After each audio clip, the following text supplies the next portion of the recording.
This week on And You Don't Stop, we continue our conversation with the organizers of the Third World for Black Power actions in Oakland, California. And we have more words and music with Mass Bass on Rooftop Live. Following the call of that weekend of shutting things down, we wanted to shut down the federal building and let this nation know that, you know, they can't continue functioning while our people are dying, not only in the streets of Oakland and in the streets in California, but also throughout the world and in our different nations.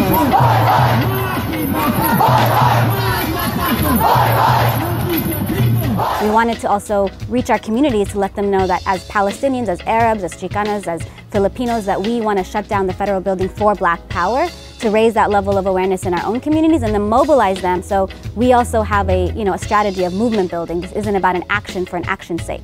You know, we took action, we took direct action, but we're in it for the long run, as we have been historically with our Black comrades. It was really beautiful to see how it unfolded. We had the white allies lock down the back.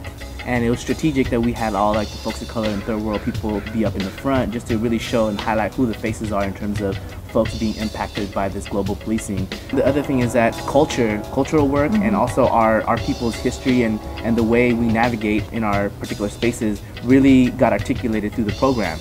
So we had danza, we had people march in. It also put the police on guard and kind of postured our power as a third world movement, that once you incorporate culture into the mix, they get even more and more scared of our songs. We are educated, beautiful, independent, queer, empowered, talented, resilient, revolutionaries. And it's not as if, you know, the unity was easy. So it was built on a history of working together over years. We can't assume that our lives and our struggles are automatically connected. We actually have to struggle together to figure out what are those intersection points, what are the unities we can find, what are the differences, and how do we work through those to build a strong anti-imperialist movement. I feel like we're also trying to push the dialogue and be real about, you know, the anti-Black sentiment that exists within our communities and be able to push our communities past that and be able to link our collective struggles and understand that it's not about, you know, one Black person that's criminalized or 5 Black people that are criminalized, but understanding the larger criminalization of our people and being able to highlight how this is a larger system that is impacting all of our communities in so many ways, historically and today. There's a lot of like anti-Black sentiment from my people, especially a lot of the elders who have the immigrant kind of perspective of struggling here. There's a lot of work internally within our community that we need to do in terms of politicizing folks. You know, for the Arab community specifically, like, we're the liquor store owners in Oakland. Our folks also have a different type of interaction with law enforcement on a regular basis. The friendly cops who come in to try to create relationships with the store owners and workers.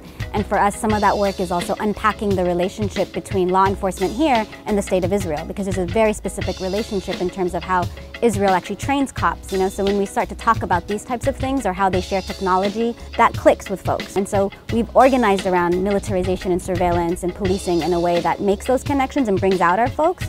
It's not that difficult when you do it that way, right? But in isolation, it can be a lot of work and it can be quite complicated. The struggle that we have specifically with articulating simply the Black Lives Matter hashtag is that there's a lot of interpersonal racism, especially from like elders and immigrants, right? So to automatically go to that is like missing a piece. So we need to really talk about how the links of our struggles and the links of our resistance to really articulate that we're all connected and impacted by this system. The piece to it is that for Arabs and Muslims in this country, we're used. The war on terror and the increased surveillance, the increased repression because of the war on terror is used to further criminalize Black and brown people. We know that. Our repression and our oppression now in this country is used to further oppress people that have been historically oppressed and marginalized in this country. So it's actually a duty and responsibility that we speak up about these things and make these connections. And, you know, it's not only a duty because of the responsibility we have, but it's also, we know they're sharing strategies, they're sharing technology, they have shared interests. What we see in the U.S. is not U.S. specific. There aren't borders of repression. There aren't borders to racism. There isn't a border to the war making and warmongering. So it's also important that we are clear about that. So we are united, right? And we share strategies, and we share practices, and we learn from our movements so that we can better confront the state head on. Tell us how, you know, what y'all role has been in participating in some of the recent, you know what I'm saying? I mean, Oakland, I can't even say recent because it feels like y'all are always, you know, the Bay Area is always representing. But tell us about, you know what I mean, about the last 6 months, how y'all been getting down and doing some of the political work out here.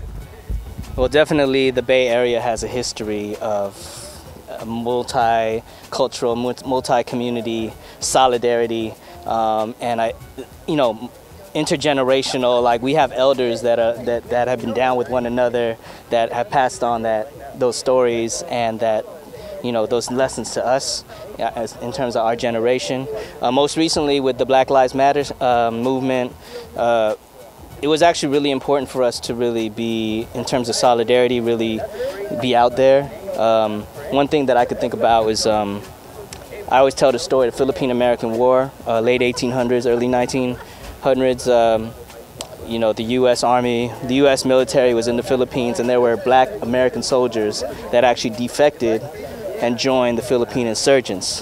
And nobody knows about that story, but to me, when I hear Black Lives Matter, I'm like, yeah, you know, that was, you know, back then, those black soldiers were saying Filipinos' lives matter, because a lot of the same media stuff was going on in terms of projecting the Philippines as a savage country that the U.S. needed to save, and you see the media today in terms of how black community, black lives are viewed, and so we wanted to definitely, you know, kind of continue that solidarity with our presence out there on the streets.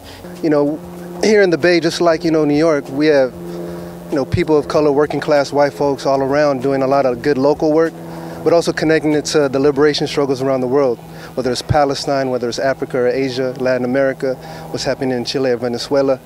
And we're just trying to build this international solidarity and connect our liberation movements. Personally, one major project that we're working on is supporting these indigenous schools in Mindanao, in the southern Philippines. Their liberation struggles, basically just like what's happening in Chiapas with indigenous resistance, fighting, you know, extractive large corporations like mining and logging. So these indigenous communities are on the forefront of defending their land, right? And, you know, it's very similar to what's happening here, right, with our struggles with the native struggle here, the First Nations, and, you know, just making those bridges and those links is what we're trying to do.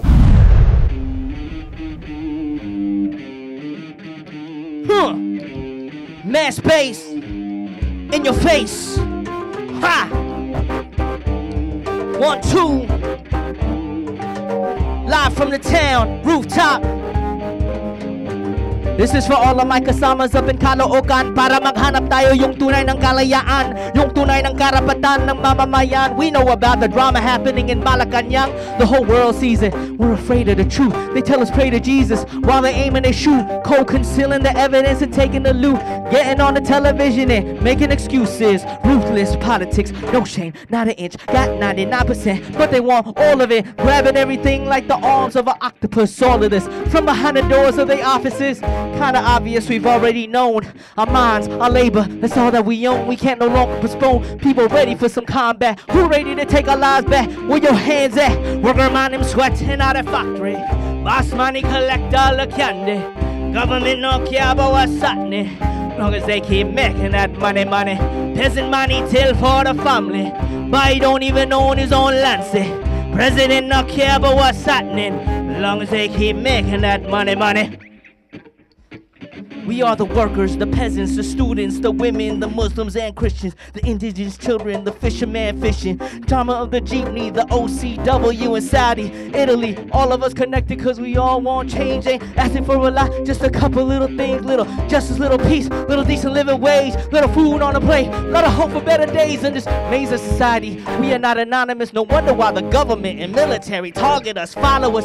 Feels like we always been shouting ever since 2000, it's been like 2000 and a when they went and organized in the sweatshop, mobilized with the chance they could get shot. When will the killing stop? Is there an end to it? Cause our tax dollars pay for each last bullet. Working on them sweating out their factory. Boss money collect all the candy. Government not care about what's happening. Long as they keep making that money. Peasant money till for the family. But he don't even own his own land, see. President not care about what's happening. Long as they keep making that. He nasty.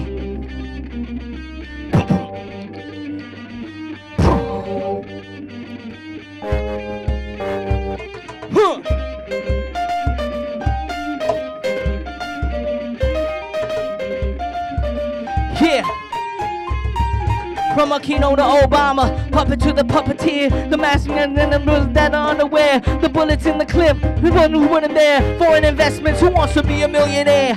People dying, they act like they don't even care, not even a word when another person disappears. I think something smells fishy here. Do the numbers, yo, I think that it's becoming clear. Not even saying where to come from. Noi, GMA, pretty much the same as that homeboy. Cause old boy walking around with his hands bloody. Mass murder paid for by my tax money. How am I supposed to live with that? What they started way back, does it end with this track from wherever you at? Northwest to the Bay, NYC to LA, saying junk VFA. Worker man him sweating out the factory. Boss money collect all the candy. Government not care about what's happening. Long as they keep making that money. Present money till for the family. But he don't even own his own land. President not care about what's happening.